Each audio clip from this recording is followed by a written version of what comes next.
Hello, friends. Welcome back to my channel, Enroll Abroad. Myself, Naren Gaur. Like many students feel getting admission into abroad is a success. But the real success is getting admission into right university with right course, with a scholarship, and most important, you should have a job after completion of your master's program or bachelor's. So today we have someone with us who actually did it.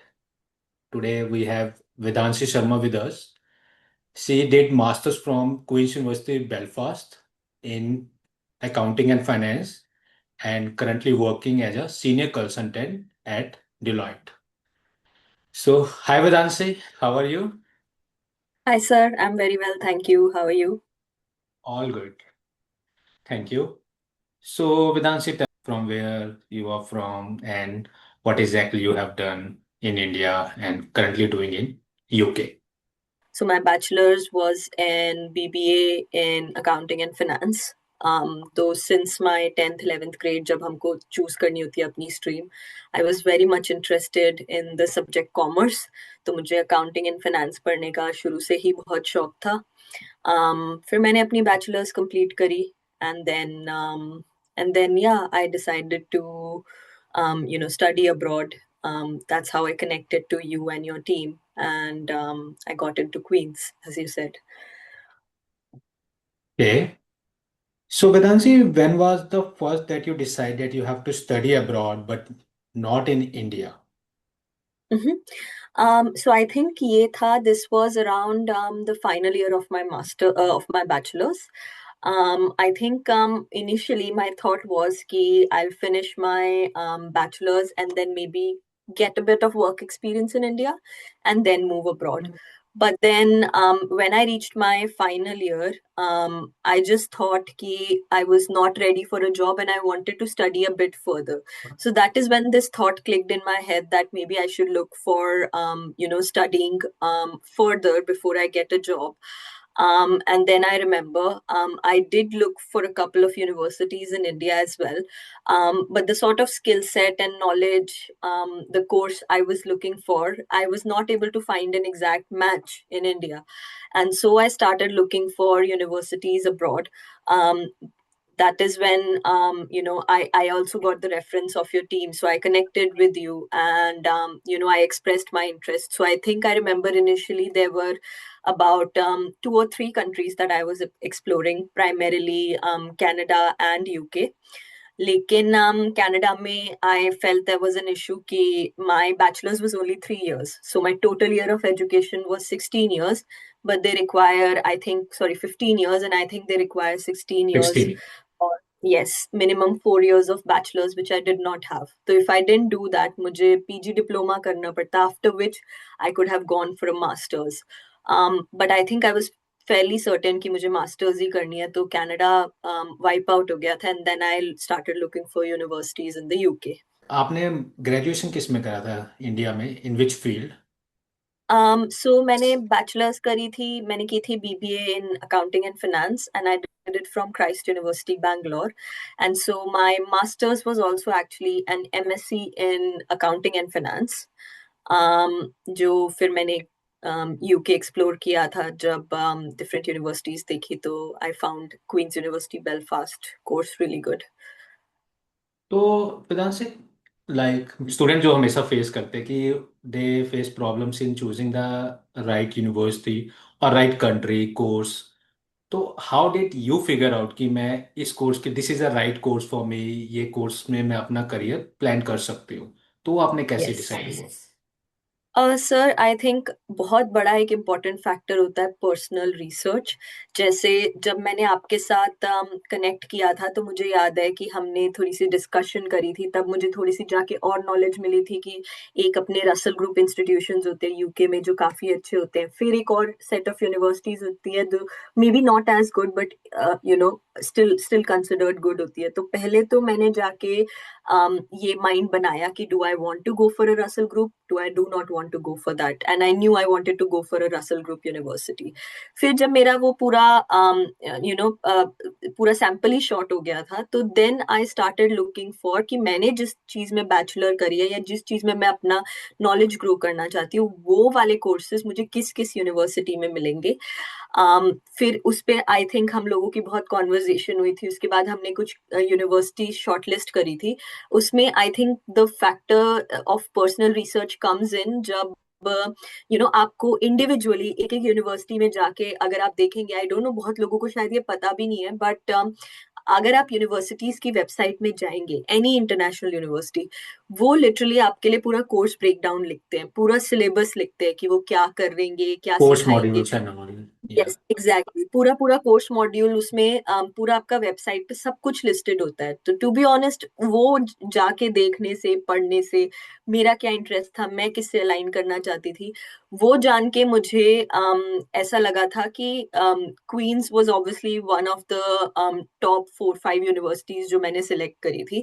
और भी कुछ universities थी जिसमें similar और may be even same courses offer हो रहे थे। तो I just went ahead and उन यूनिवर्सिटीज को मैंने शॉर्टलिस्ट करके उनमें अप्लाई करना सही समझा।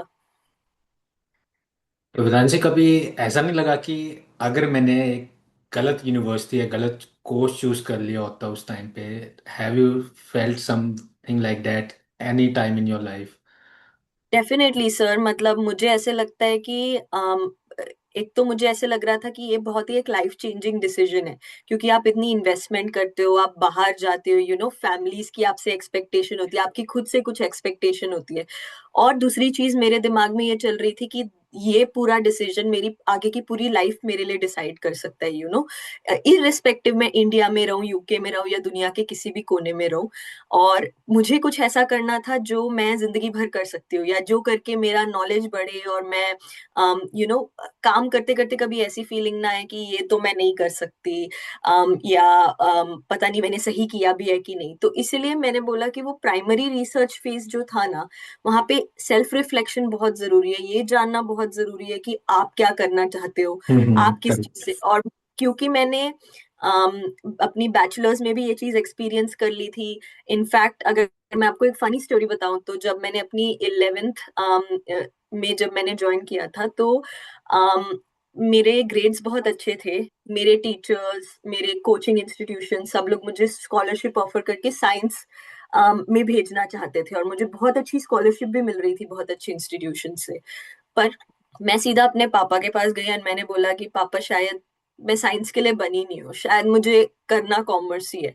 एंड उस पॉइंट पे मेरे फादर का, मेरी मदर का सपोर्ट ने लिटरली मेरे को बहुत हेल्प किया। और आज उसकी मुझे बिगेस्ट अचीवमेंट ये लगती है कि आज 5-6-7 साल बाद जब मैं पीछे देखती हूँ, तो मुझे 1% का रिग्रेट फील नहीं होता। मुझे लगता है कि मैंने जो जो डिसीजंस लिए अपने मन से लिए और सही डिसीजन लिए। तो इसीलिए मुझे ऐसा लगता है कि डर हमेशा रहेगा, पर एक आपके अंदर की गट फीलिंग होती है, एक वॉइस होती है जो बोलती है कि ये शायद मैं करना चाहता हूँ या ये शायद मैं करना चाहती हूँ। और उसको सुन, आई थिंक मैंने अपनी वॉइस को सुना, अपने डिसीजन को सही बनाने की पूरी पूरी कोशिश करी, and that made a difference, जिसकी वजह से मैंने जो भी कोर्स लिया, जो कुछ भी किया, एक बार आप उसको कमिट हो गए ना, एक बार जब मुझे पता था कि मुझे ये करना है और अब मैं इसमें कमिट हो गई, तो फिर मुड़ के वापस देखने का, डाउट करने का कोई स्कोप नहीं है। फिर आप उसके साथ you have to go ahead with it. तो आई थिंक वो बहुत इंपॉर्टेंट होता है। तो जैसे अभी वेदांशी आपने बताया कि आपको स्कॉलरशिप मिल रही थी, तो इसी पे आते हैं कि when we applied for this program for multiple universities, तो आपको कितने ऑफर्स आए थे and how much scholarship you got at that time? Yes sir, so ऐसा नहीं था कि मैं रसल ग्रुप के लिए जा रही थी तो मैंने अपने एडमिशन्स भी रसल ग्रुप पे लिमिटेड रखे थे। मैंने एक दो outside of Russell group universities में भी अप्लाई किया था। आई थिंक ओवरऑल मुझे कुछ 5 या 6 यूनिवर्सिटीज से ऑफर आया था, जिसमें Queen's was one of them, Newcastle University, University of Liverpool, Aberdeen University, and I think there was one more. तो मैंने इन 4-5 यूनिवर्सिटीज से मुझे ऑफर आया था, but then once I got the offer, फिर मैंने थोड़ा कॉन्शियस कॉल लिया था, अगेन थोड़ी और रिसर्च करी, जगह के बारे में जानने की कोशिश करी, उधर का एवरेज एक्सपेंडिचर, मेरा बजट कितना है, मेरा इंटरेस्ट कोर्स जो मैं करना चाहती हूँ उसके रिलेटेड मुझे क्या क्या अपॉर्चुनिटीज है। तो जितनी मैंने उधर रिसर्च करी थी उसके हिसाब से मुझे बोथ एकेडमिक और फाइनेंशियल पॉइंट ऑफ व्यू से बेलफास्ट काफी अच्छी जगह लगी। कुछ नया लगा। फ्रैंकली स्पीकिंग मुझे जब तक क्वींस यूनिवर्सिटी के बारे में पढ़ा नहीं था, मुझे एक्चुअली बेलफास्ट के बारे में भी इतना नहीं पता था। मुझे नहीं पता था कि Belfast is actually so closely align to UK and everything. वो मुझे रिसर्च कर करके पता चला और मुझे पर्सनली जगह अच्छी लगी। I decided yes, to go I for think it. Belfast काफी खूबसूरत जगह है। कैसा है बेलफास्ट? इज बहुत इज इट? सुंदर है सर। मुझे ऐसा लगता है कि नॉर्दर्न आयरलैंड बहुत ही अंडर हाइप जगह है, जो कि मुझे अच्छा भी लगता है। पर इसकी अपनी एक बहुत ब्यूटी है, बहुत अच्छी जगह है। ना बहुत बड़ा शहर है, ना बहुत छोटा शहर है। एक कामिंग सी एनर्जी है, लोग बहुत फ्रेंडली है। अच्छी ब्यूटीफुल स्पॉट्स है। मतलब नॉर्दर्न आयरलैंड घूमने के लिए भी मुझे पर्सनली बहुत अच्छा लगता है। तो मुझे ऐसा लगता है बहुत अंडर हाइप जगह है, लेकिन बहुत सुंदर जगह है। I think Game of Thrones की शूटिंग भी वहां हुई है, राइट? जी सर, गेम ऑफ थ्रोन्स की एक बहुत ही फेमस मूवी अभी बनी है, how to train your dragon. उसकी काफी सारी शूटिंग्स इधर होती रहती है आउटस्कर्ट्स में। एंड आई नो कि यहाँ पे कुछ ग्रुप्स हैं वहाँ पे। जैसे जब गेम ऑफ थ्रोन्स की शूटिंग होती थी तो एक्स्ट्रास की जरूरत पड़ती थी, तो लॉट ऑफ पीपल वो लोग ऐसे ही एड्स डालते थे न्यूज़पेपर्स में, वेबसाइट्स पे, सब जगह। और मतलब मेरे आपके जैसे कॉमन लोग भी वहां पे जाके वो कर सकते थे, तो ये भी बड़ा मजा आता था। बट बहुत सुंदर सीनिक ब्यूटी बहुत है बेलफास्ट में। तो इसलिए मुझे तो ये जगह बहुत पसंद है। मतलब मुझे 5 साल हो गए हैं अब, और मेरा इतना सा भी इरादा नहीं है बेलफास्ट छोड़ के जाने का। बहुत सुंदर जगह है तो ये। इन 5 years you face any kind of racism, ऐसा कुछ जैसे बच्चों का हमेशा कंसर्न रहता है, तो ऐसा आपने फेस जी, करा क्या? To be very honest, not at all. मुझे लगता है कि इतना इतना रेसिज्म इधर है नहीं। मुझे इस पूरे शहर देश में बहुत ही इंक्लूडेड फील हुआ। उसमें ये भी चीज है कि इट गोज बोथ वेज, कि हम्म। हम जितना उनके कल्चर की, उनकी हैबिट्स की, उनकी चीजों की रिस्पेक्ट करते हैं, वो उतनी रिस्पेक्ट हमें रेसिप्रोकेट करेंगे। तो टू बी ऑनेस्ट, मैंने बहुत कोशिश करी कि मैं यहाँ आई तो मैं इनके कल्चर के साथ घुलूं मिलूं, या मैं अपना भी कल्चर इनको दिखाऊं, मैं सब करूं, लेकिन it has to be a balance. अब मैंने पर्सनली 5 सालों में कभी भी एक्सट्रीम रेसिज्म, डिस्क्रिमिनेशन किसी भी चीज में फेस नहीं करी। आई थिंक जो अपॉर्चुनिटीज यहाँ के लोगों को मिलती है, मुझे इक्वल अपॉर्चुनिटीज मिली। मुझे कहीं पे भी नहीं लगा कि because I am from a different race और अ डिफरेंट रिलीजन कि मुझे कुछ फेस करना पड़ेगा। ऐसा मेरे साथ कभी नहीं हुआ। Great, so that's good that you are enjoying there. Yes. So that is more important. And आपको स्कॉलरशिप कितना मिला? लाइक स्टूडेंट्स हमेशा कंसर्न रहते हैं, like I always says them कि अभी यूके में we can easily grab a scholarship of 10 to 15 lakh. अभी जो करंट हाँ। सिनेरियो है, मेरे यस काफी सर। स्टूडेंट्स की 8,000 12,000 इजिली स्कॉलरशिप्स इतनी मिलती हैं। मतलब easily in the sense if they apply in a right way with right SOP, right LOR, they can definitely get. So आपके टाइम पे आपको कितनी स्कॉलरशिप मिली थी बेलफास्ट में? सो आई थिंक सर मुझे अराउंड 7,500 पाउंड्स की स्कॉलरशिप मिली थी, जिसमें ओके। से 6,000 pounds was based on my credits, और 1,500 was an early bird scholarship, क्योंकि वो आई थिंक काफी यूके यूनिवर्सिटीज रन करती है कि अगर आप 1 ईयर का कोर्स आप वन टाइम पेमेंट कर देते हैं तो वो छोटा सा एक आपको टोकन डिस्काउंट देते हैं। तो one was that.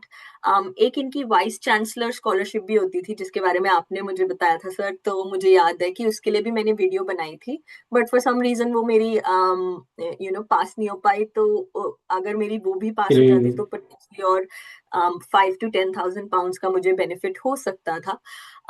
But overall I think at the end of it, क्योंकि मैंने वन टाइम पेमेंट भी कर दी थी, आई थिंक बैक देन मैंने कुछ 16 to 17,000 पाउंड्स भरे थे for my 1 years of master's tuition fees.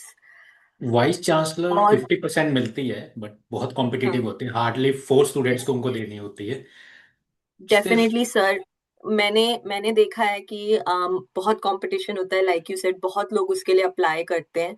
और डेफिनेटली कैंडिडेट्स अपना बहुत देते भी हैं उस स्कॉलरशिप के लिए। तो वो तो बहुत कॉम्पिटिटिव है definitely. Another important thing while applying, जैसे आपने मेंशन किया, एसओपी और एलओआर बहुत डिफरेंस क्रिएट करता है। मेरे लिए ये जॉब सर आपकी टीम की वजह से, आपकी वजह से बहुत इजी हो गई थी, क्योंकि आपने मुझे जेन्युइनली बहुत अच्छे अच्छे टेम्पलेट्स प्रोवाइड किए थे, मुझे याद है। बहुत उस वक्त प्रेशर भी चलता था, क्योंकि अपने बैचलर्स का फाइनल ईयर चल रहा था, पढ़ाई भी चल रही थी, हम साथ साथ रिसर्च भी कर रहे थे, और फाइनल एग्जाम्स लिखने थे, ये करना था। तो उसमें आपने जो मुझे कुछ कुछ टेम्पलेट्स प्रोवाइड किए थे, आई थिंक मैंने बस अपने पर्सनल टच डाल के, अपनी पर्सनल अचीवमेंट्स डाल के थोड़ी मॉडिफिकेशंस करी थी। एंड वो it worked out very well. I think मेरा SOP in general all across the universities जो मैंने अप्लाई किया था, I think the response towards it was very very good. And SOP and LOR do make a big difference. मतलब हम अपने आप को कैसे एक्सप्रेस करें यूनिवर्सिटी को, कि हम किस चीज में अच्छे हैं, वो आप सिर्फ करेक्ट। अपने स्टेट पर्पस से ही कर सकते हो।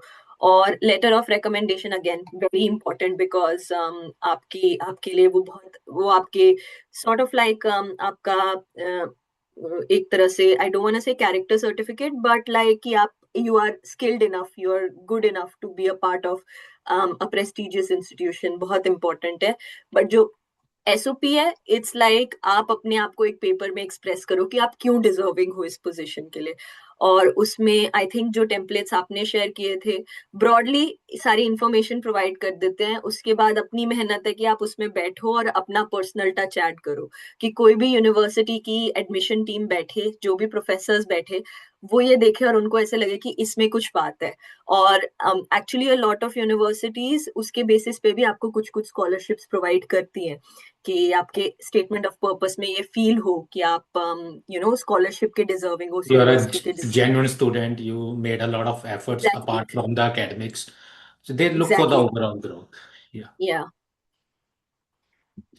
So, Vidanshi, like most of the students, उनको ये हमेशा रहता है कि पार्ट टाइम जॉब्स अवेलेबल है या नहीं, किस तरह के जॉब्स अवेलेबल हैं, is can part time job हमें इतना अर्न कर सकती हैं कि हम वहाँ पे अपना एकोमोडेशन फूडिंग मैनेज कर सकें। तो आपका कैसा रहा था कि आपने इजिली आपको पार्ट टाइम देते, किस टाइप की आपने जॉब करी थी, तो वो स्टूडेंट ज़्यादा इंटरेस्टेड रहेंगे इस समझने में। Definitely sir. सो फर्स्टली मैं ये बोलना चाहती हूँ कि पार्ट टाइम अपॉर्चुनिटीज एम्पल है, डेफिनेटली पार्ट टाइम मिल जाता है। हालांकि जिस टाइम पे मैं आई थी वो थोड़ा ट्रिकी टाइम था। जनवरी 2021 में मैं आई थी, तब ऑलरेडी कोविड लॉकडाउन था, बट धीरे धीरे सब खुल रहा था। तो आते ही, तो जब हम आए थे, आई थिंक हम लोग 14 दिन सिर्फ क्वारंटीन में थे। उसके बाद मतलब आई थिंक जनवरी में हम आए, और अप अंटिल अप्रैल में लगभग सब कुछ बंद था। तो एक्चुअली आते ही हमें पार्ट टाइम नहीं मिला था। तो आते ही हम, सारी शॉप्स बंद थी, सब कुछ बंद था, तो हम घर पे ही थे, और पेरेंट्स ही सपोर्ट कर रहे थे। But once everything started opening, I think one of the best policies I found was, कभी मन में ये मत सोच के आना कि मेरे को मेरी फील्ड में ही पार्ट टाइम मिले, या मेरे को जो मैं करना चाहता हूँ वही हो। I was open to everything. मुझे ऐसे था कि एक नया एक्सपीरियंस है, मतलब इंडिया में बैठ के हम्म। आप कभी नहीं सोचोगे कि मैं फाइनेंस पढ़ रही हूँ तो मैं हॉस्पिटैलिटी में कुछ काम कर सकती हूँ। वो एक अलग ही तरीके का एक्सपीरियंस था। तो आई थिंक हमने शुरुआत ऐसे करी थी, जैसे जैसे शॉप्स खुली, सब खुला, तो हम लोग रोज सुबह निकलते थे और जगह जगह जाके कि हम पार्ट टाइम ढूंढ रहे हैं, अगर आपके पास कुछ ऑप्शंस है तो प्लीज हमें बताना। तो ऐसे ऐसे करके आई अप्लाइड, एंड मैंने सबसे पहले I started with McDonald's as a crew member. तो मैंने ओके। मैकडोनल्ड्स के ऑनलाइन पोर्टल पे जाके अप्लाई किया, एंड उन्होंने मेरी एप्लीकेशन एक्सेप्ट कर ली। सो हम लोग का कैप रहता है 20 hours per week we can work. तो मुझे काफी अच्छा, मतलब it was a whole different experience. मतलब उस एक्सपीरियंस से मैंने लाइफ में काफी कुछ चीजें ऐसी सीखी जो शायद मैं कभी ऐसे सीख नहीं पाती। लेकिन मजा बहुत आता था। आप 20 घंटे उधर काम कर रहे हो, फिर आप पढ़ रहे हो, तो आपकी लाइफ कॉन्स्टेंटली बिजी रहती है। अच्छा, ये भी नहीं है कि आप मैनेज नहीं कर सकते, डेफिनेटली मैनेज कर सकते, क्योंकि अनलाइक इंडिया, जैसे इंडिया में आपके सुबह 9 to 4, 9 to 5 lectures Monday to Friday चलते हैं, यहाँ पे वैसा सिस्टम नहीं है। यहाँ पे आपके हफ्ते में 3 दिन इतने घंटे लेक्चर्स होते हैं, बाकी आपका अपने ऊपर होता है। तो आप अपना पार्ट टाइम भी, और उसका पर्पस भी ये है सर कि आप अपना पार्ट टाइम भी मैनेज कर सकते हैं, साथ में आप पढ़ाई भी कर सकते हैं। बट आई थिंक जो 3 days वाला है ना, that varies from course to course. किस कोर्स टू कुछ कोर्स, कोर्स या एग्जैक्टली। कुछ कोर्सेज में you have to go 5 5 days a week, yes. कुछ में थ्री यस डेज सर। हाँ, बट आई थिंक यहाँ का जो उन्होंने स्ट्रक्चर ही बना रखा है, एक्चुअली यहाँ पे क्या होता है कि 15-16 के बाद बच्चे एलिजिबल हो जाते हैं, 15-16 साल के बाद, टू वर्क पार्ट टाइम। तो उनके मॉड्यूल्स ऐसे स्ट्रक्चर्ड होते हैं कि you can go out, do some part time work, at the same time you can study as well. और a lot of the people, shops and everything जो part time पे लेते हैं, they also understand this, क्योंकि वहाँ पे majority students ही काम कर रहे होते हैं। तो आई थिंक मैंने मैकडोनल्ड्स में कुछ अगस्त तक काम किया। After August I wanted to try something different. तो मैंने फिर से अप्लाई किया एट स्टारबक्स। तो फिर मेरे को स्टारबक्स पे I got a part time, and one of the best experience of my life. बहुत मजा आया उसकी वजह से। एक तो मैं कॉफी लवर बन गई, मुझे कॉफी से बहुत प्यार हो गया। लोगों से बातचीत करने का बहुत अच्छा एक्सपीरियंस मिला, मतलब मेरी कम्युनिकेशन स्किल्स और मेरा क्या बोलते हैं, जितनी भी सॉफ्ट स्किल्स है, कस्टमर सर्विस है, उसमें मेरा इतना ज्यादा इम्प्रूवमेंट हुआ। अच्छा, एक और इशू रहता था कि हम लोग सारे मास्क पहनते थे उस समय। तो और यहाँ का नॉर्दर्न आयरिश एक्सेंट थोड़ा थिक एक्सेंट है, तो हमें बहुत तकलीफ होती थी शुरू शुरू में समझने में कि वो बोल क्या रहे हैं या हम क्या बोल रहे हैं, उनको कैसे समझाएं। लेकिन धीरे धीरे उस फील्ड में काम करने की वजह से यहाँ की लैंग्वेज, यहाँ का एक्सेंट, यहाँ के तौर तरीके, यहाँ की पसंद नापसंद, लोग कैसे हैं, कल्चर कैसा है, उसके बारे में मुझे बहुत कुछ सीखने मिला। और वो मतलब एक लाइफ लॉन्ग एक्सपीरियंस हो गया मेरे लिए। एंड मोर ओवर ये experience I think they prepare you for your full time job as well. Yes, कि डेफिनेटली सर। तो मैंने जैसे बोला, सॉफ्ट स्किल्स अपनी इतनी इम्प्रूव हो जाती हैं सर कि मतलब यहाँ पे आप जॉब देखने जाओ तो वो आपकी टेक्निकल स्किल्स डेफिनेटली देखते हैं, बट यहाँ पे इक्वली प्रोबेबली मोर वैल्यू है कि आपकी मैनेजमेंट स्किल्स, आपकी सॉफ्ट स्किल्स, आपकी कम्युनिकेशन स्किल्स वो कैसी है। अगर आपको किसी भी बिग कॉर्पोरेट फर्म के लिए काम करना है या आपको कोई भी फील्ड में काम करना है, ये एक बहुत इंपॉर्टेंट फैक्टर हो जाता है।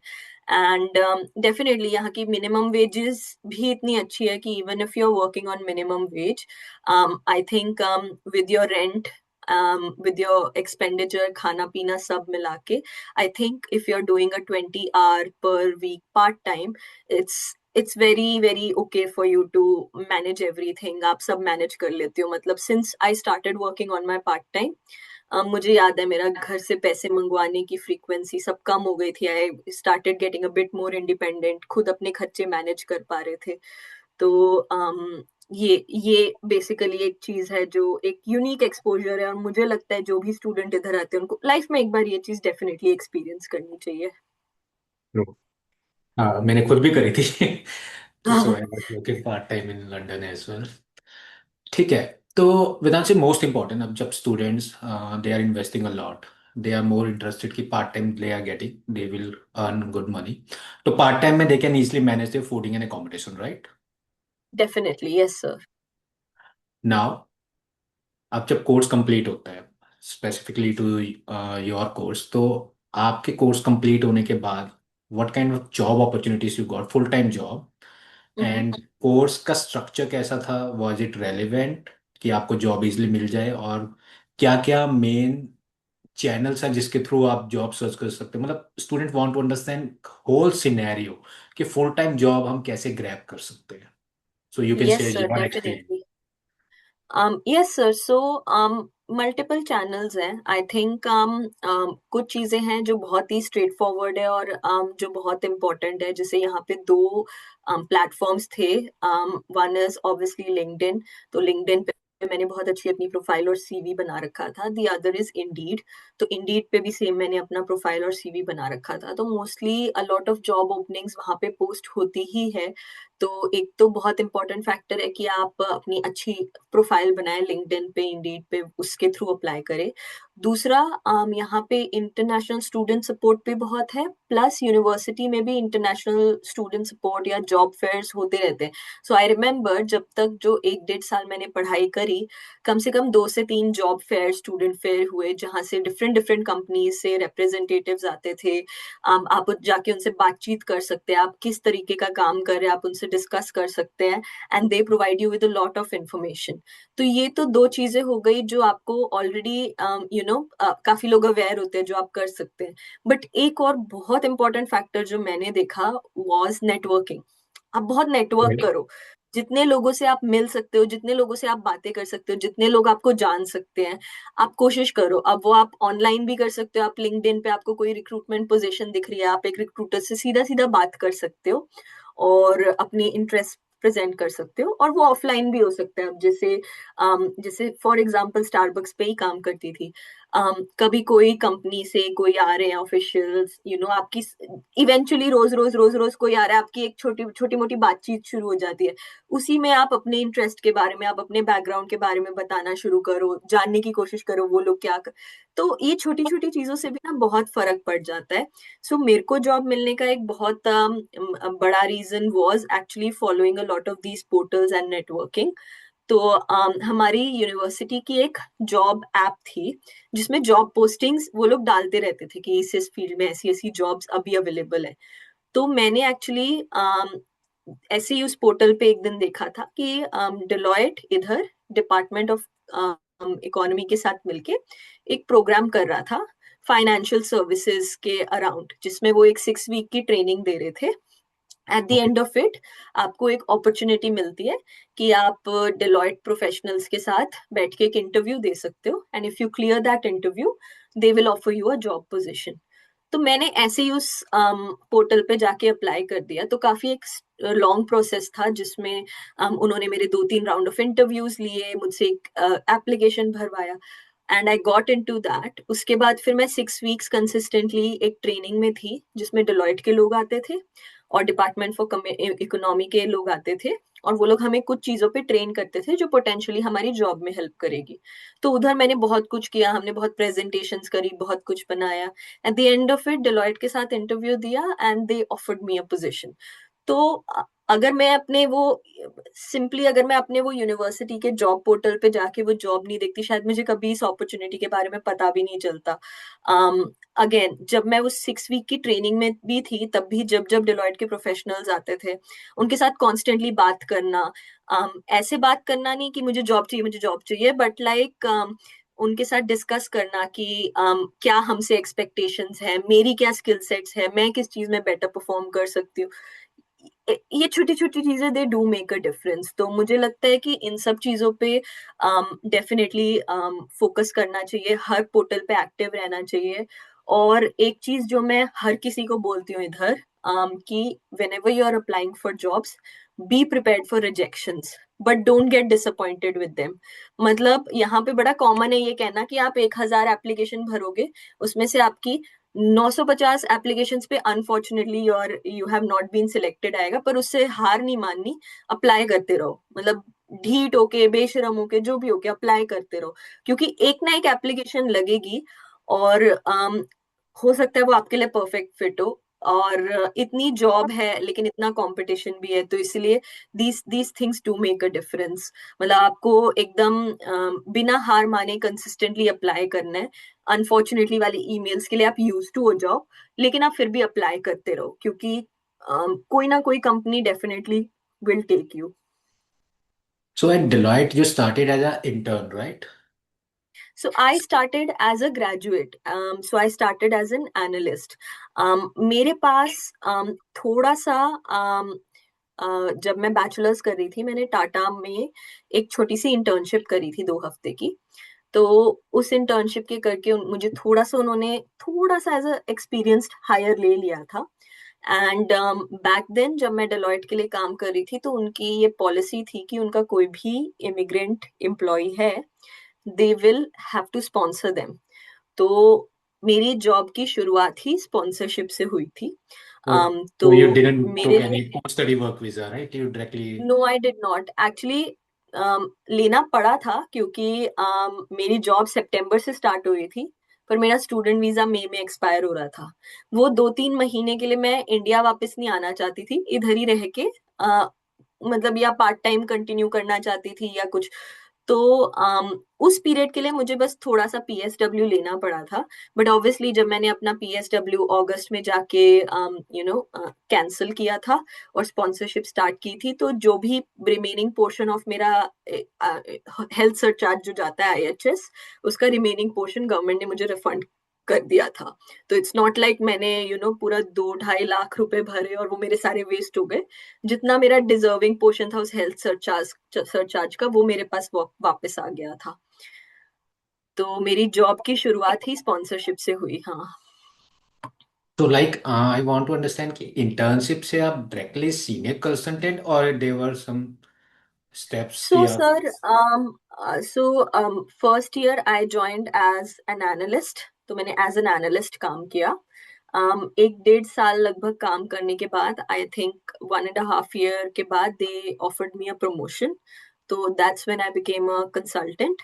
एंड आई थिंक उसके 1 साल के अंदर अगेन थोड़े से टाइटल शिफ्ट्स हुए कंपनी में, सब कुछ हुआ। तो as a second year consultant, we were now known as senior consultants. So I am now in this job for about 3.5 years, starting from an analyst. 3.5 साल में I'm able to become a senior consultant, and very good, very rich experience. I think firms like Deloitte, they are known for their learning, their different opportunities. मतलब मैंने अपनी थोड़ी सी team और field भी switch करी थी पिछले साल। तो क्योंकि मुझे जैसा एक्सपीरियंस मुझे चाहिए था वो मिल नहीं रहा था, तो आई एक्चुअली इंटरनली रोल्स के लिए अप्लाई किया और इंटरनली मुझे उस रोल के लिए सिलेक्ट कर लिया उन्होंने। And I switched roles internally as well. तो एक बहुत बड़ा फायदा ऐसे बड़े फर्म्स में काम करने का ये है कि आप डिफरेंट अपॉर्चुनिटीज एक्सप्लोर कर सकते हो। More than that, early in your career आप अलग अलग अपॉर्चुनिटीज देख सकते हो, ट्राई कर सकते हो। तो हाँ सर, ये रहा है। ठीक है. So Vedanshi, one more thing. I believe skill set is very much important. So student needs to develop their skills. अगर वो अपने स्किल सेट डेवलप करेंगे only then they will manage to get a job and it is a global thing. आप चाहे US में है, UK है, Germany है, कनाडा, आप कहीं भी काम करना चाहे, आपको स्किल सेट जरूर डेवलप करने होते हैं, राइट? सो आपने अपने स्किल सेट्स पे क्या वर्क करा था that you manage to get a good job? तो sir I think outside of जो मैंने अपनी बैचलर्स करी और मास्टर्स करी, मैं पैरेलली एक और प्रोफेशनल क्वालिफिकेशन कर रही थी। तो that is ACCA। It stands for association of chartered certified accountants. ये एक्चुअली सिंस माय बैचलर्स मेरे कोर्स के साथ अफिलिएटेड थी। ये आप समझ लीजिए लगभग लगभग task of either a management accountant or an audit accountant or auditor, depending on आप किस फील्ड में जाते हो, क्या सब्जेक्ट्स लेते हो। इट्स लाइक मोटा मोटा like CA sort of thing, but for UK, Australia, countries like that. तो एक्चुअली ये मैं अपने बैचलर्स से कर रही थी। बट तब मेरा कोई प्लान नहीं था एज सच यूके आने का। इट वाज जस्ट कि मेरे को साइड बाय साइड एक एडिशनल प्रोफेशनल क्वालिफिकेशन करने को मिल रही थी, and I just did it because मेरे कोर्स का पार्ट थी। तो ऑब्वियसली मुझे कुछ पेपर एग्जाम्पशंस भी थी, बट उनके कुछ स्ट्रेटेजिक और जो थोड़े और डिफिकल्ट प्रोफेशनल पेपर्स होते हैं वो आपको लिखने होते हैं। तो मैंने वो अपनी बैचलर्स से ही स्टार्ट कर दी थी। एंड जब मैं अपने मास्टर्स के प्रोग्राम के लिए भी अप्लाई कर रही थी, तो आई थिंक एक इम्पॉर्टेंट फैक्टर ये भी मेरे लिए बन गया था कि कोई ऐसा कोर्स जो अब मैं इतनी अच्छी प्रोफेशनल क्वालिफिकेशन कर रही हूँ तो उसके साथ अलाइन हो, वो भी मेरे लिए इम्पोर्टेंट था। तो अब बेसिकली जो ये masters in accounting and finance के, इसमें जो भी वो टॉपिक्स सब्जेक्ट्स को टच कर रहे थे वो काफी ज्यादा अलाइन हो रहा था इस क्वालिफिकेशन के साथ भी।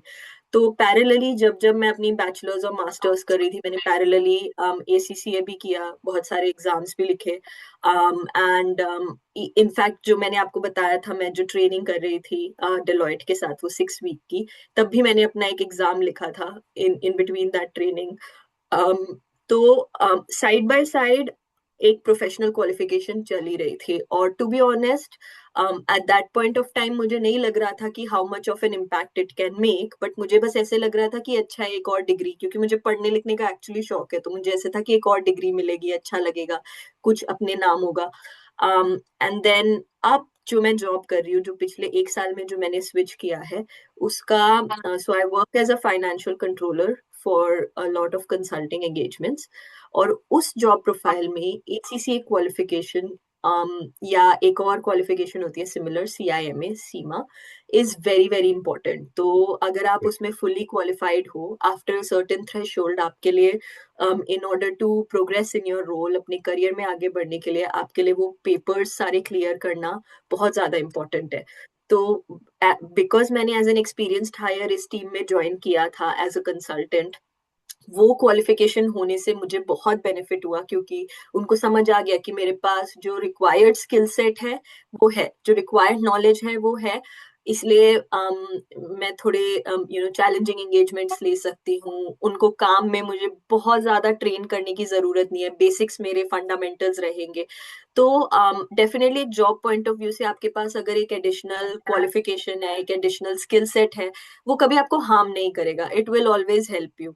तो और आजकल बहुत सारी कंपनीज वॉलेंटरीली ये सब करवाती भी हैं, बहुत सारी यूनिवर्सिटीज इसे एनकरेज करती है। इवन आई नो, मेरे कुछ फ्रेंड्स है जो इंजीनियरिंग फील्ड में है, फिर भी वो लोग कुछ प्रोफेशनल एग्जाम्स लिखते हैं, कभी कभी उनकी कंपनी मैंडेटेड रिक्वायरमेंट होती है, या कभी कभी वो आउटसाइड ऑफ देयर वर्क ऐसी क्वालिफिकेशंस लेने की कोशिश करते हैं, और डेफिनेटली उनको उनके करियर और जॉब में बहुत हेल्प करता है। It gives you a leverage, और Okay. वो बहुत इम्पोर्टेंट है इधर।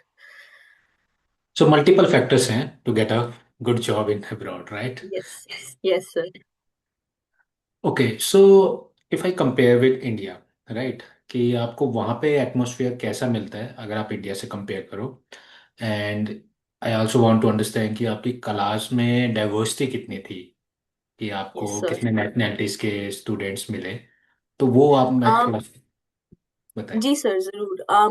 काफी ज्यादा डाइवर्स था हमारा class. So I think because हम कोविड के टाइम आए, तो थोड़ी सी इंडियन पॉपुलेशन शायद नेक्स्ट टर्म के लिए डिफर हो गई थी, but I remember in my class we had Chinese students, lot of Chinese students, majority class Chinese students की थी। And then I think we had 3 to 4 Irish people, two American two American people, and then I think हम 3 4 friends थे। I think एक एक सलोनी से तो आपने ही मुझे कनेक्ट किया था। तो हम 3 4 लोग मिला के, we were just 3 or 4 Indians in our class, but it was very very diverse.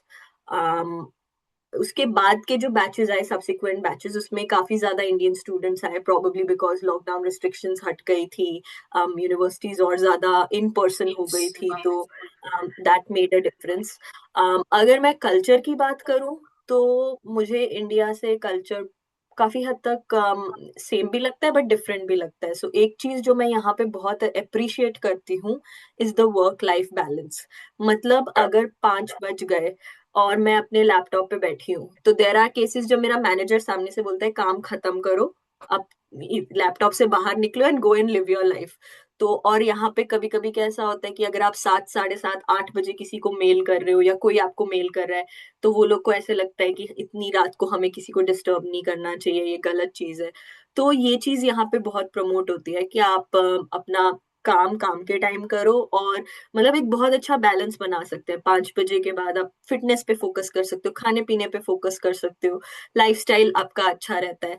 तो ये चीज मुझे बहुत अच्छी लगती है यहाँ पे कि आप एक बैलेंस मेंटेन करके चल सकते हो।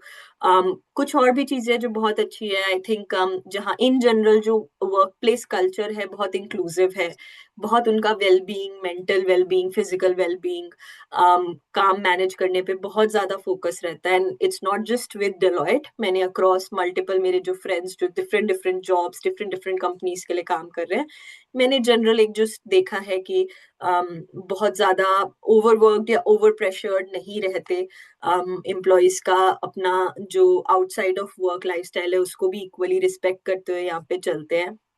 एक दो बस नेगेटिव पॉइंट है जो यहाँ के हैं, बट आई गेस मैं 5 साल से रह ही रही हूँ, तो अब मेरे को आदत हो गई है। One is whether. यहाँ पे ठंड पड़ती है, तो थोड़ी एक्सट्रीम ठंड पड़ती है, but not as bad as Canada और यूएसए। ठंड पड़ती है, अच्छी खासी ठंड पड़ती है, और क्योंकि मैं नॉर्दर्न आइलैंड में रहती हूँ, यहाँ पे तो बारिश और हवा एक बहुत ही आपका स्टेपल है। मतलब जिस दिन धूप निकलती है उस दिन सारी दुनिया बाहर है, क्योंकि धूप यहाँ पे बहुत कम देखने को मिलती है। बिल्कुल। आप अगर विटामिन डी के कैप्सूल्स नहीं ले रहे तो आप हमेशा विटामिन डी डेफिशिएंट रहने वाले हो। तो ये एक थोड़ा सा वेदर थोड़ा सा चैलेंजिंग एस्पेक्ट है, बट आई गेस रह रह के आपको इस चीज की भी आदत हो जाती है।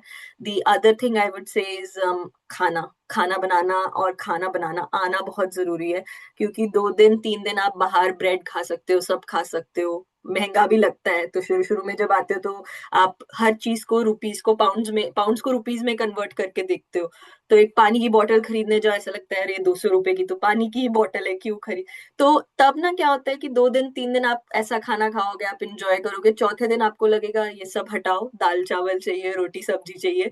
तो खाना बनाना आना बड़ी एक इम्पोर्टेंट क्वालिटी है यहाँ पे, बहुत इम्पोर्टेंट है।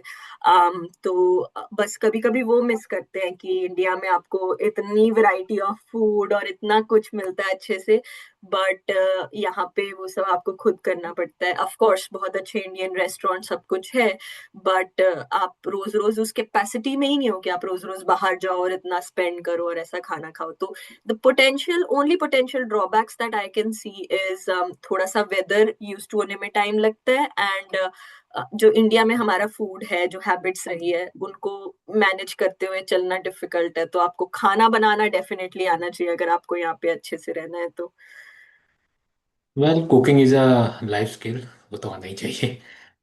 एंड सर आल्सो, एक्चुअली या कंटिन्यू। नहीं नहीं sir, I was just saying कि मेरे को इधर आने से पहले बिल्कुल कुकिंग नहीं आती थी, और मुझे ऐसे लगता था कि किचन में जाना सबसे ज्यादा हेडेक वाला काम है, मुझे नहीं करना।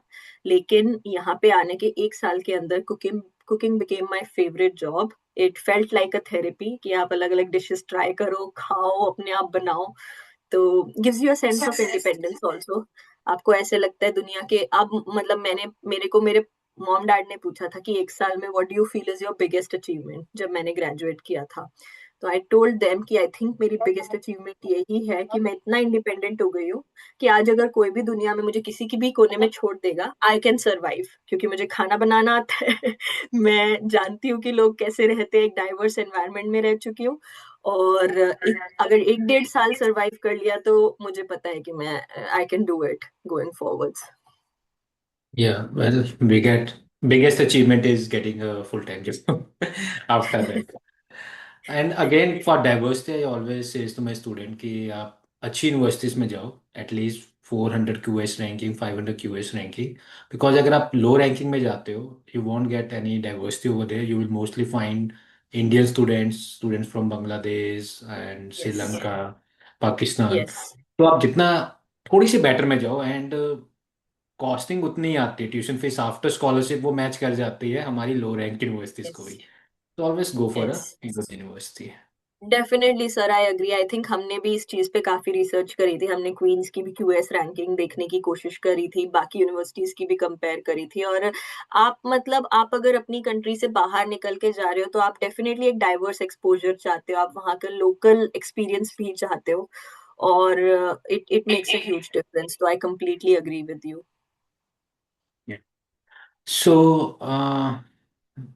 स्टडीज वाइज क्या डिफरेंस है, मतलब कि जो आपने इंडिया में स्टडीज करी है और आपने यूके में करी है, राइट? तो स्टडीज में क्या डिफरेंस है, मतलब way of studying, practical knowledge कहाँ पे ज़्यादा है? तो आपको कितना डिफरेंस लगा और कितना इजी था या मुश्किल था अडेप्ट करना? So sir, थोड़ा सा style is slightly different. It could also be because मैं एक एमएससी कोर्स के लिए आ रही थी, बट इन इंडिया जैसे जब तक मैंने इंडिया में पढ़ाई करी, it's more so like this is our syllabus. हम क्लास में पढ़ते हैं, we go back, we look at our books and we give our exams. इधर मेरे को पर्सनली ऐसा फील हुआ कि 20% of your study happens in your lectures and in your classes, the rest 80% is purely on your research, everything is based on how आप कितनी research करते हो। जैसे अगर हम कॉर्पोरेट अकाउंटिंग का एक टॉपिक पढ़ रहे हैं, हमें टीचर्स वहाँ पे प्रोफेसर सिर्फ बेसिक कॉन्सेप्ट समझाएंगे समझाएंगे कि ये किस तरीके से ये सब्जेक्ट पढ़ा जाता है। उसके बाद आई थिंक हमने घंटों घंटों लाइब्रेरी में बिताए हैं, जहाँ पे हम सिर्फ रिसर्च पेपर्स पढ़ते थे, बुक्स पढ़ते थे, और अपने जितने भी हमारे एसेज होते थे या जितने भी हमारे असाइनमेंट्स होते थे, आई थिंक वो सारे प्योरली हमारी रिसर्च के बेसिस पे होते थे।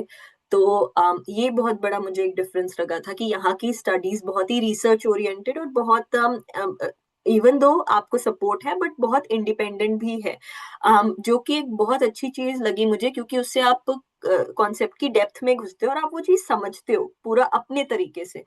इंडिया में मुझे लगता है फिर भी थोड़ा सा, जब तक मैंने पढ़ाई करी, इट वाज लाइक ये है, ये पढ़ो एंड देन इसी के अराउंड आपका सब कुछ आएगा। तो समटाइम्स इट फेल्ट लाइक थोड़ी ज्यादा क्लासरूम स्टडिंग थी, थोड़ी इंडिया में हम लोगों को hand holding type of hand syllabus holding ज्यादा है। ज्यादा रहता है, करेक्ट। यहाँ पे आपको ऐसे लगता है कि हाँ, दिस इज वर्थ इट, और मतलब आप खुद पढ़ रहे हो, खुद कर रहे हो, और ऐसा भी नहीं होता जैसे इंडिया में ना अपने को 80 90 95% आना बड़ा ऐसा लगता है कि हाँ अचीवेबल है अगर आप थोड़ा ज्यादा अच्छे से। सो यहाँ पे ग्रेडिंग सिस्टम थोड़ा अलग है। यहाँ पे ग्रेडिंग थोड़ी सी स्ट्रिक्ट नहीं बोलूंगी बट थोड़ी सी और डिफरेंट टाइप ऑफ होती है। जैसे मेरे को याद है हमारा एक सब्जेक्ट था इंटरनेशनल फाइनेंस, उसमें हमने एसेज लिखे थे, 100 मार्क का ऐसे था वो। उसमें आई थिंक हमारी क्लास में हाईएस्ट ही 65 गया था। तो प्रोफेसर्स बहुत ये चीज पे नोटिस करते हैं कि आप कुछ भी नहीं लिख के आ सकते, attention to detail is very important. उस टॉपिक पे आपने एक्चुअली थरो रिसर्च, वो हर साल ये काम कर रहे हैं, उनको पता है, उनको पता चलेगा, उन्होंने ये सब पढ़ रखा है। तो आपको पूरा अपना थरो काम करना है, अच्छी रिसर्च करनी है, एंड आप डेफिनेटली एम करो 80 90% के लिए, उसमें कोई प्रॉब्लम नहीं है, लेकिन 70% and beyond is considered distinction here, which is considered very very good grades. अगर आप अपनी मास्टर्स में 70% के ऊपर से क्लियर कर रहे हो तो you are really really good. तो ये मतलब ये एक मेरा कंसेप्शन था जो मेरे दिमाग में, मतलब मेरे जब फर्स्ट टाइम मैंने उस 65 वाले में मेरे 59 मार्क्स आए थे, और मुझे धक्का ही लग गया था क्योंकि जिंदगी में कभी इतना लो मार्क्स देखा ही नहीं। तो पहले अपनी परसेंटेज देखी तो ऐसे लगा अरे यार ये क्या हो गया, मतलब मेहनत तो करी थी। फिर बाद में पता चला बाकी क्लास का, तो समझ आया कि एक्चुअली ये एक डिफरेंट तरीका है, आप इंडियन सिस्टम से मत उसको कंपेयर करो, आपने फिर भी आर डूइंग फेयरली गुड। तो ये जरूर है। बाकी सर हमारी भी बहुत कॉन्वर्जेशन हुई थी, आई थिंक मैंने और आपने बहुत बहुत कॉल्स करी जिसमें हमारी ये बात हुई थी, आपने मुझे थोड़ा समझाया था कि उनका स्टडी पैटर्न थोड़ा सा डिफरेंट होता है। तो ऐसा नहीं है कि बिल्कुल प्रिपेयर्ड नहीं आई थी, प्रिपेयर्ड आई थी, बट आप आप प्लान करते सोचते हो अलग होता है, जब आप एक्चुअली एग्जीक्यूट करते हो तो आपको एक अलग एक्सपीरियंस पता चलता है, but that's definitely a difference. So, Vedansi, studying abroad is a long journey, pura process and all that. So, how important is right guidance? और उस राइट गाइडेंस से आपको कितना हेल्प मिलती है? Sir, I think that is the most important factor if I have to be very honest. क्योंकि एक student के पर्सपेक्टिव से आप सोचे तो बहुत प्रेशर होता है। कुछ लोग होते हैं जो कुछ साल जॉब करके पैसे जमा करते हैं और फिर ये डिसीजन लेते हैं, या कुछ लोग होते हैं जिनके पेरेंट्स उनको ये सपोर्ट प्रोवाइड कर रहे होते हैं और फिर वो डिसीजन लेते हैं। तो मेंटली बहुत डिफिकल्ट डिसीजन होता है, क्योंकि आप इतना सारा फाइनेंशियल इन्वेस्टमेंट कर रहे हो, आप अपने करियर के टूवर्ड्स एक इतना बड़ा डिसीजन ले रहे हो। तो मुझे लगता है कि राइट गाइडेंस वहां पे बहुत इंपॉर्टेंट है। मैं सर मैंने आप मुझे बहुत अच्छे से वो टाइम याद है, क्योंकि मैं आपको सुबह शाम दिन रात, रात के 11 बजे भी मैंने आपको फोन किया है, हमने सुबह 8 9 बजे भी बातें की है। और मुझे याद है कि मुझे बस एक चीज जो बहुत अच्छी लगी सर, कि everything that I got from you and your team, I felt was very genuine. कि जो जो एडवाइस आपने मुझे दी वो मुझे जेन्युइनली फील हुआ कि इट्स जेन्युइन। मतलब जहाँ पे आपने बोला यहाँ पे थोड़ा रिस्क है, एक्चुअली वहां पे थोड़ा रिस्क था। जहाँ पे आपने बोला कि this is something you can go for, वो भी मेरे लिए बहुत हेल्पफुल था। और उसका इफेक्ट ये था सर कि आपने, मेरी फैमिली से कभी कोई बाहर गया ही नहीं था, या मेरी फैमिली में हम लोगों को पता भी नहीं था क्या प्रोसेस होगा। लेकिन जब आपसे बात करी तो ऐसे लगा कि सब कुछ कर सकते हैं। आपने मुझे पूरी स्टेप टू स्टेप गाइडेंस दी। जैसे मैंने बोला, मैंने आपको बहुत परेशान किया, मुझे याद है, हम सुबह शाम दिन रात रोज फोन पे रहते थे। आपने बहुत हेल्प किया, और स्पेशली सिर्फ ये नहीं कि आपने मुझे यूनिवर्सिटीज पिक करने में और इसमें हेल्प करी, आप from the very beginning up to the very end, मतलब जब हमारा वीजा प्रोसेस भी आया, तो आपकी जो वीजा टीम थी, आई थिंक उन्होंने आधे से ज्यादा प्रोसेस मेरे लिए इजी कर दिया था। मतलब it was very very very very smooth for me. And it's a very big reason कि आगे भी कभी किसी ने मुझसे, I am being very frank, आगे भी कभी किसी ने मुझसे पूछा कि how did you get here, what did you do, मेरे दिमाग में पहला आपका ही नाम आता था sir.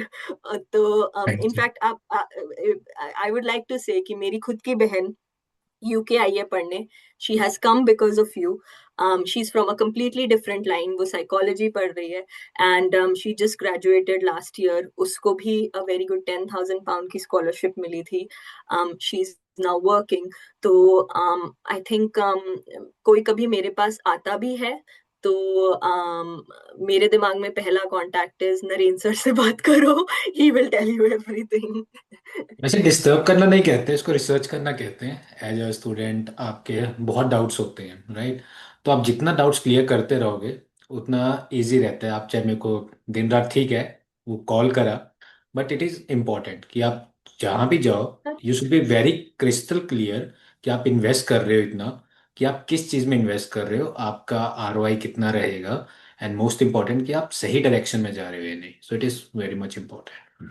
Sir but that's the thing, मैंने जब शुरुआत करी थी, तो जब मैं शायद आपसे मिली भी नहीं थी, मैंने और दो तीन काफी अच्छी अच्छी कंसल्टेंसीज में बात करने की कोशिश करी।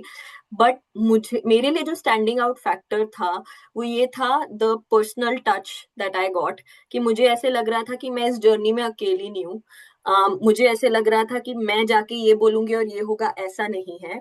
कि मुझे टू वे फीडबैक मिल रही थी। और एक और चीज जो मुझे बहुत अच्छी लग रही थी कि आपका भी एक पर्सनल एक्सपीरियंस रह चुका है, तो आप एक्चुअली अंडरस्टैंड करते हो कि क्या चैलेंजेस हो सकते हैं, बच्चे के मन में क्या चल सकता है, कैसा डिसीजन है।